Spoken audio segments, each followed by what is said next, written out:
O Evangelho é essa coisa de restauração de gente, de transformação de gente, de cura de gente, de impulsionamento de gente. O Evangelho pega alguém que nunca deu certo e faz dar certo. O Evangelho pega alguém que nunca acreditou em si mesmo e o cara fala: a partir de agora eu sou a bola da vez. O Evangelho traz libertação de gente cativa, viciada, aprisionada em vícios, em pecados. O Evangelho limpa esse negócio todo. O Evangelho faz uma família toda destroçada, arrebentada, se unir novamente. O Evangelho é a coisa mais poderosa da humanidade, porque restaura na gente a capacidade de ser feliz com o que a gente tiver. Às vezes você não tem o que você gostaria, mas há uma felicidade, há uma paz que só o Evangelho pode dar. Você chega na igreja, você encontra um monte de gente que foi bandido, sim ou não? O Evangelho é essa coisa maravilhosa. Por isso eu estou aqui para afirmar que não é inteligente recusar o Evangelho. Ah, pastor, o pessoal fala por aí que o pessoal da igreja, o pessoal bobão, ignorante. Não, gente, deixa eu te falar, desculpa, mas quem não recebe o Evangelho está dando mole, não é inteligente. Não vou chamar ninguém de burro, não é politicamente correto, mas não é inteligente. Pastor, você estava com vontade de chamar de burro? Não, olha só, não julgue meu coração, mas eu estou te provocando para você entender que quando a pessoa fala assim: não quero Jesus, não quero a palavra de Jesus, que é o Evangelho, não é inteligente, não é sábio. Todo mundo que recusa isso está dando mole, está vacilando, está jogando fora a oportunidade da vida. Você tinha que ter uma gratidão absurda de ter se rendido a Jesus, de ter conhecido o Evangelho.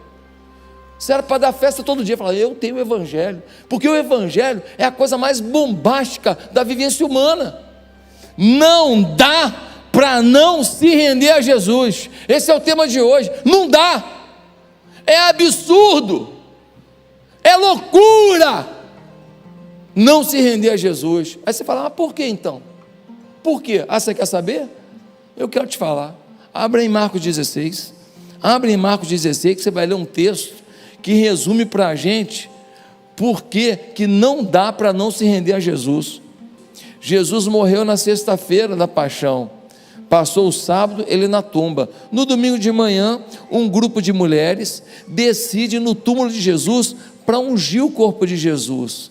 Era um sinal de valorização de Jesus, de homenagem a Jesus. Elas vão lá na feirinha, compram os perfumes, as especiarias, e elas vão até o túmulo pensando: como é que nós vamos abrir a porta do túmulo, porque a pedra é pesada. Mas quando chegaram lá na porta do túmulo, a pedra estava removida. Elas falaram: estranho, alguém abriu o túmulo, e elas entraram. Quando entraram, tomaram o maior susto. Tinha um anjo dentro do túmulo, e o anjo falou: vieram ver Jesus, né? Ele não está aqui, ele ressuscitou.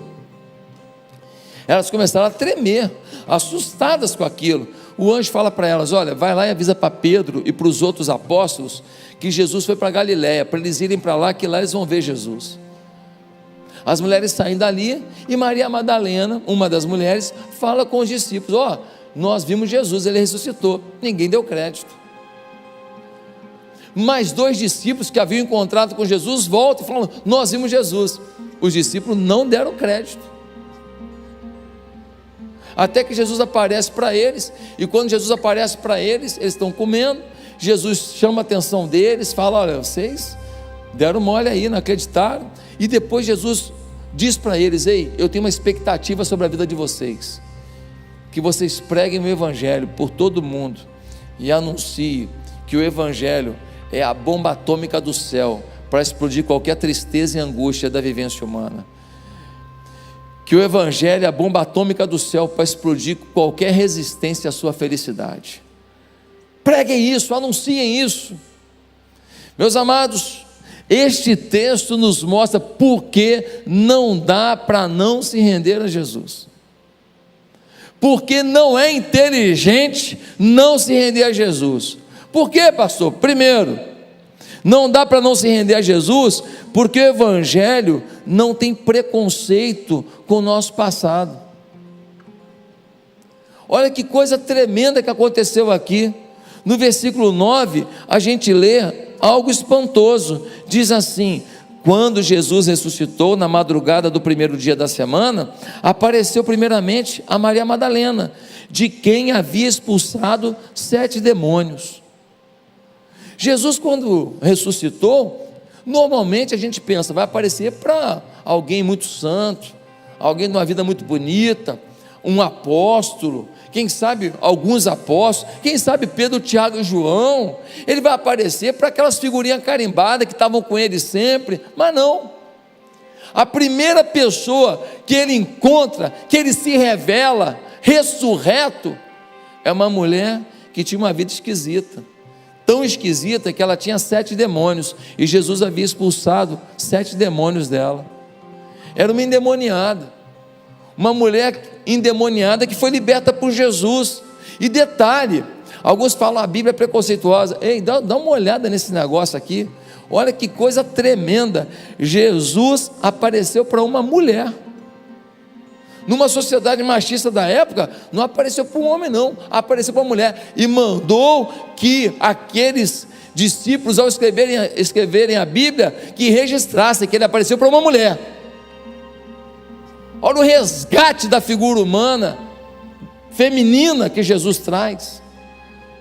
Meus amados queridos, o Evangelho entende que alguém morto espiritualmente só pode viver para o pecado mesmo, mas que alguém que ressurge em Cristo é nova criatura, e as coisas velhas já passaram, e tudo se fez novo.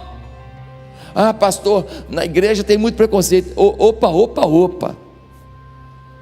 Aonde tem pessoas, você tem culturas, você tem experiências de vida, você tem aprendizagens de vida, você tem sistemas de comportamento, e essas pessoas não vão pensar todo mundo da mesma maneira. Então pessoas podem ter algum tipo de preconceito, o Evangelho não. O Evangelho mostra que Jesus não está nem aí se a mulher era prostituta, se a mulher tinha uma vida torta, se a mulher era uma drogada, uma bêbada, não importa. Ela foi liberta, 7 demônios saíram. Jesus aparece para ela e fala: filha, eu estou vivo. É lindo demais, não é? O Evangelho é o único lugar que, se você foi um bêbado, um traidor, um adúltero, se você teve uma sexualidade distorcida, que se você viveu uma homoafetividade completa, não importa. Jesus diz assim: olha, o que você fez não me importa, o que importa é o que você é. E se você quiser ser em mim, eu estou contigo. Ah, não, mas eu tinha 2 mulheres, eu tinha 2 homens, eu tinha isso, tal. Eu vivi essa loucura do mundo. Ei, se você crê em mim, eu lavo o teu coração, porque o meu sangue te purifica de todo o pecado. É isso que a Bíblia diz. O sangue de Jesus nos purifica de todo o pecado. O único lugar que você não é julgado pelo teu passado é no Evangelho. É só no Evangelho. Em todo lugar tem uma conta. Em todo lugar você tem um estereótipo. Em todo lugar, mas você é o cara que é no passado, né? Ah, você é a menina que é Tem mulher prudente, mãe de filho, já está casada há 20 anos. Aí um dia ela passa no lugar, alguém fala: é a fulana ali. Alguém fala: ih, rapaz, tu sabe quem ela é? As pessoas trazem à tona uma informação desnecessária de uma mulher de família que já tem 20 anos casada. Alguém lembra de uma coisa errada que ela fez lá no passado dela. Esse é o mundo. O Evangelho não. O Evangelho, o cara chega aqui todo estragado, todo errado, ele se converte, o pessoal chama ele de irmão. Fala: irmão. Fala: minha irmã querida, amada. O Evangelho vira para uma pessoa que fez um monte de porcaria na vida e fala assim: vem cá, vai ser pastor ou missionário? O que você vai ser?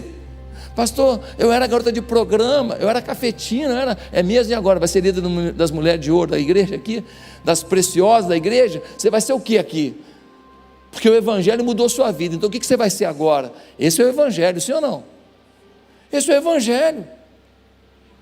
Agora, como que você vai abrir mão do evangelho que faz isso acontecer? Aqui na igreja, sentado aqui, tem ex-adúltero, ex-traidor, ex-bêbado, ex-drogado, um monte de ex, um monte de coisa, que hoje é uma bênção nessa igreja, é um exemplo nessa igreja, é um modelo nessa igreja, abençoa a minha vida, eu aprendo com essas pessoas. Por quê?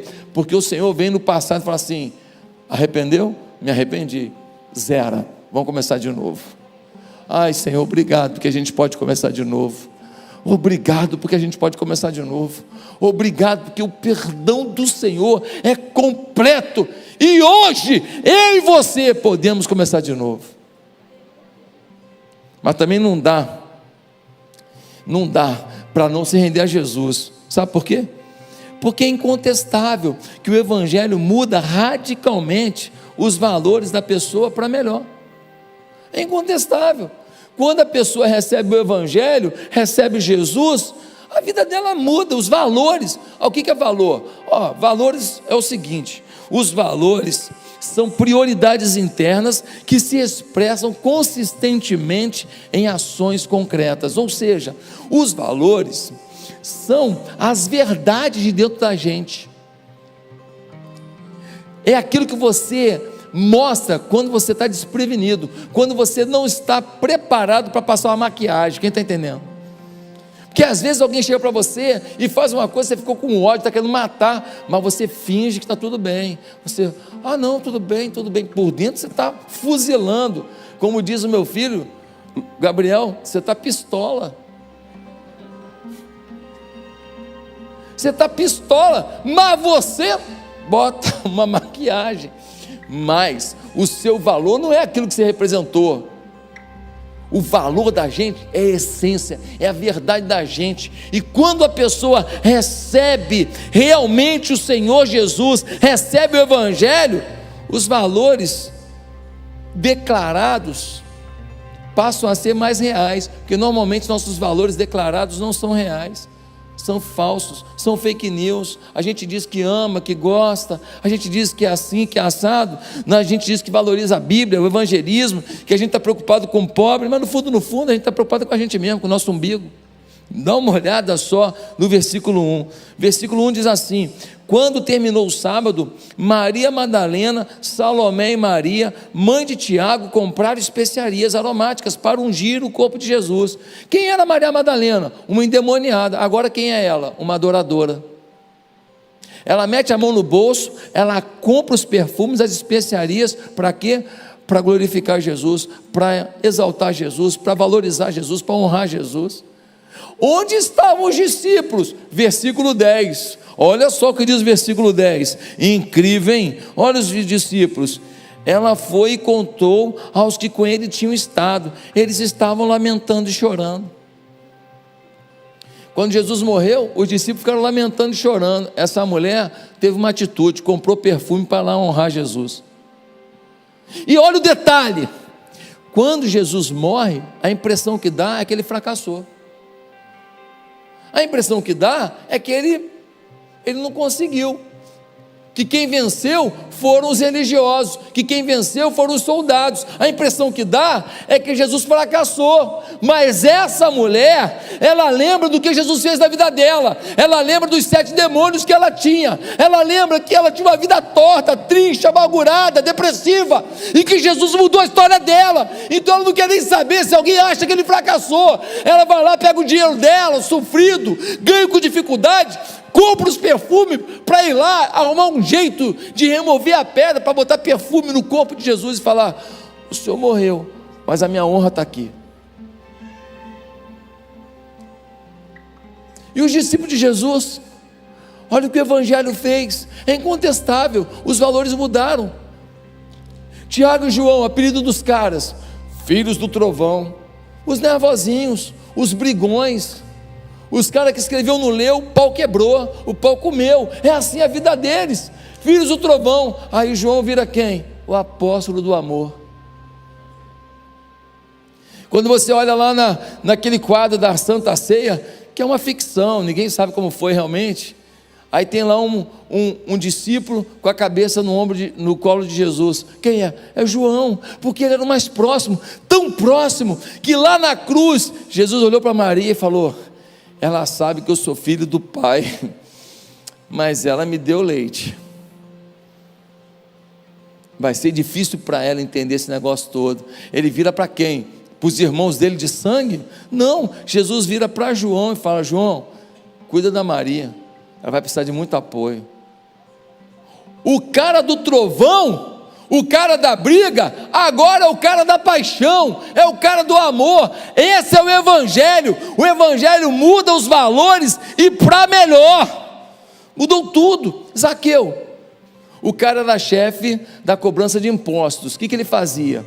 Tinha que cobrar de você um imposto de tanto, ele botava mais. Ele aumentava o valor. E ele botava no bolso dele a diferença, roubava de todo mundo. Bandido, safado, odiado. Aí Jesus vai lá conversar com ele. O Evangelho chegou. Os valores dele eram: tudo para mim, tudo para mim. Aí Jesus chega. O que ele fala? Ó, metade dos meus bens eu vou doar para os pobres. Eu não estou mais preocupado com dinheiro, eu quero o Evangelho. Aí ele fala assim: para quem eu roubei, eu quero restituir 4 vezes mais. Eu não quero só restituir não, eu quero de alguma forma reparar o dano que eu causei. E se eu ficar sem dinheiro nenhum, não tem importância não. O que eu não posso perder é o Evangelho. Coisa maravilhosa, coisa tremenda, gente. Um casal separado, a vida ruim, torta, casal aqui da igreja, difícil a vida dos dois. Eles não eram crentes, não queriam saber de igreja. Aí alguém trouxe o marido, eles estavam separados já aqui na igreja. Alguém trouxe o marido na igreja.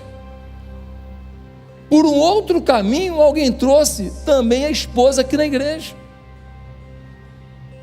A esposa ficou sabendo que o marido, que ela estava separada, estavam em processo de divórcio, estava vindo na igreja.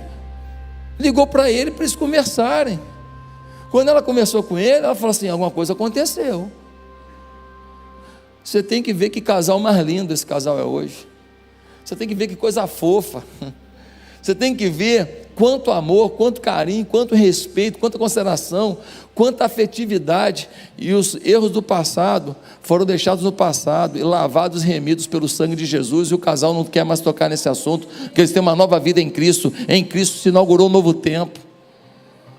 Esse é o Evangelho. Como é que você pode recusar o Evangelho? Ah, o Evangelho é para gente burra.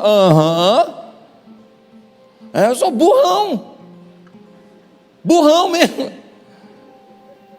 Poxa, mas se isso é burrice, eu quero ser emburricado. Meu Deus do céu. Gente, a gente melhora os nossos valores. Como é que alguém pode rejeitar o Evangelho? É a única fonte religiosa que faz isso. Muda os valores. Ah não, mas tem umas religiões que as pessoas fazem isso porque elas vão aprimorar no Evangelho. A gente não faz para aprimorar não, a gente faz por uma expressão de amor. A gente não faz em troca de nada. A gente não faz para poder melhorar nisso, melhorar naquilo. A gente faz porque Jesus fez por nós, só podemos fazer para os outros. Terceiro lugar. Antes de eu ir para o terceiro lugar, deixa eu te contar uma coisa. Quando nós fomos comprar essa propriedade, a gente tinha que dar uma entrada. Uma pessoa que eu não sei quem é, deu R$100 mil. Até hoje não sei. De repente você vai falar assim: fui eu, pastor. Até hoje não sei. O que faz uma pessoa que eu acho que nem era da igreja dar R$100 mil para ajudar a gente a construir esse lugar para você estar sentado hoje? Aquela pessoa teve os valores dela transformados, e ela falou assim: eu vou fazer alguma coisa para que aquele povo, lá no dia da eleição do segundo turno, esteja lá na igreja sentado ouvindo a palavra. Ele contribuiu para você estar aqui. Você nem sabe quem é, nem eu sei, tentei descobrir, não consegui. Queria agradecer, não pude. Valores. O dinheiro não era mais importante, o sonho era mais importante para aquela pessoa. Meus amados, em terceiro lugar, você não pode não se render a Jesus. Sabe por quê? Porque o Evangelho não despreza, mas trata o pecador.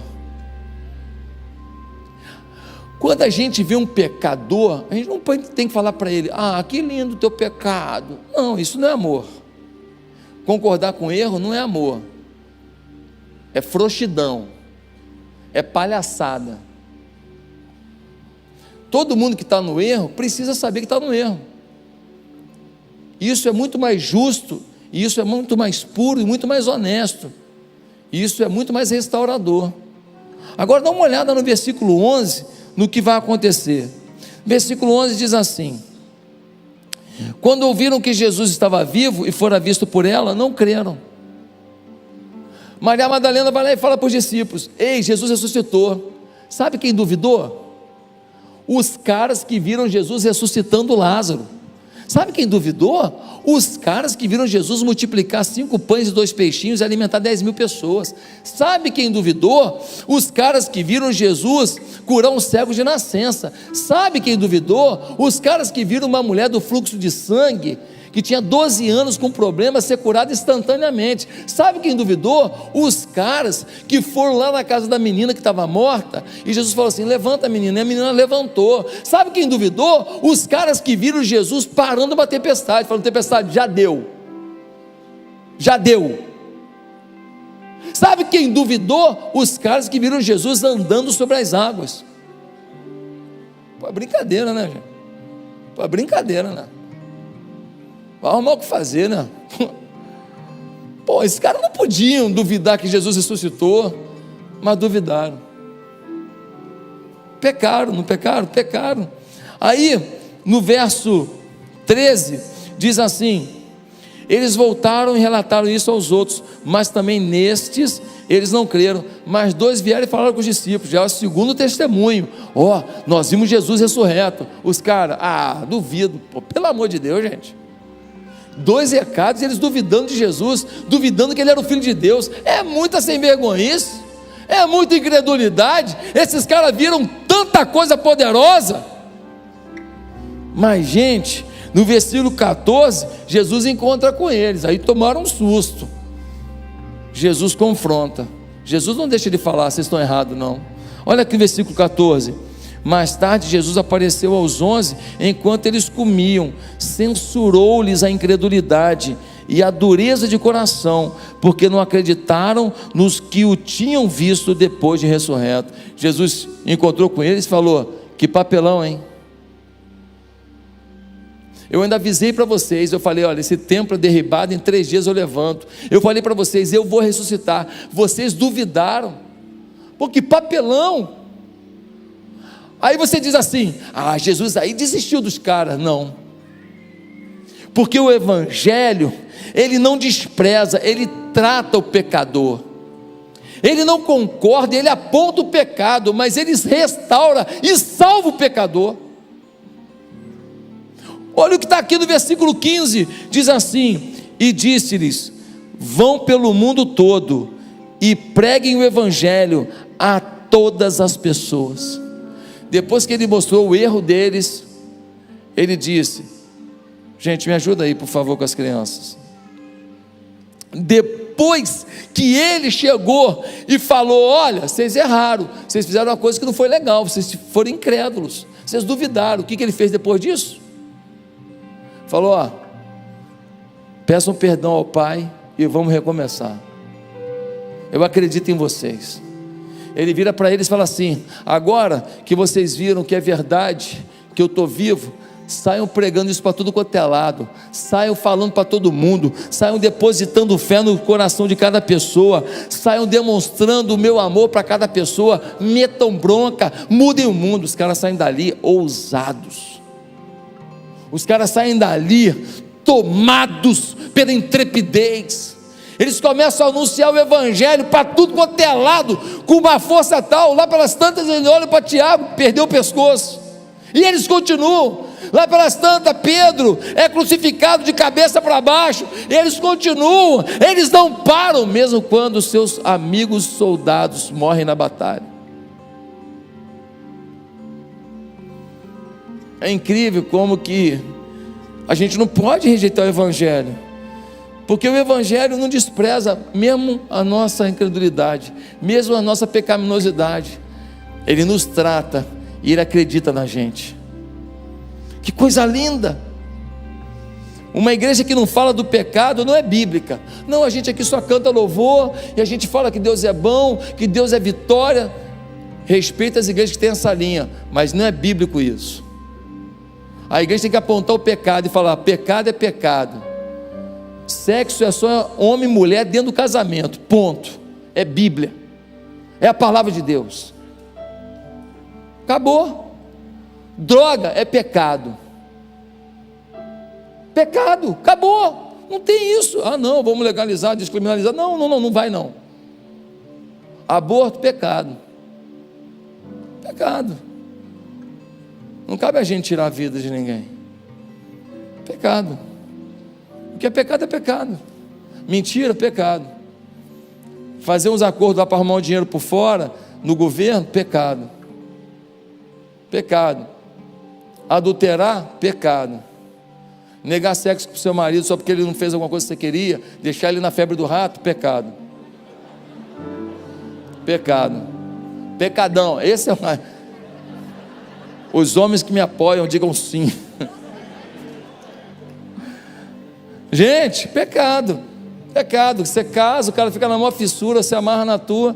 Não, falou com a minha mãe, eu não gostei, pronto. Dá um gelo de 2 meses. Pecado. Pecado, pecado. Falta de respeito com o desejo que esse homem tem por você. Pecado. Isso não ajuda o teu casamento em porcaria nenhuma.